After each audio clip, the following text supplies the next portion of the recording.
हाँ जी, बिल्कुल। छांगामांगा का रेलवे स्टेशन भी पाकिस्तान के उन रेलवे स्टेशन में शुमार होता है जहाँ पर खैबर से लेके कराची तक तमाम ट्रेनें यहाँ से गुजरती तो हैं, लेकिन किसी एक गाड़ी का भी यहाँ पर स्टॉप नहीं है, जिसकी वजह से यहाँ के जो शहरी हैं वो सफरी सहूलियात से महरूम हैं।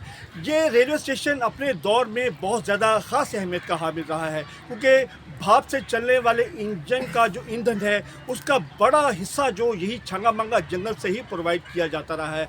वक्त गुजरने के साथ साथ ये अपनी अहमियत खो बैठा है। अब सूरत हाल ये है कि ये यहाँ पर कोई एक गाड़ी भी यहाँ पर स्टॉप नहीं करती, जिसके वजह से यहाँ के छांगामांगा और उसके मज़ाफ़ात पे रहने वाले लोग जो हैं रेल की सफरी सहूलियात से महरूम हैं। यहाँ के लोगों की जानिब से 12 मरतबा ये मुतालबा किया जाता रहा है रेलवे हुकाम से कि यहाँ पर रेलवे गाड़ियों का जो स्टाफ है वो बहाल किया जाए ताकि यहाँ के लोग सफरी सहूलियात से मुस्तफ़ीद हो सके।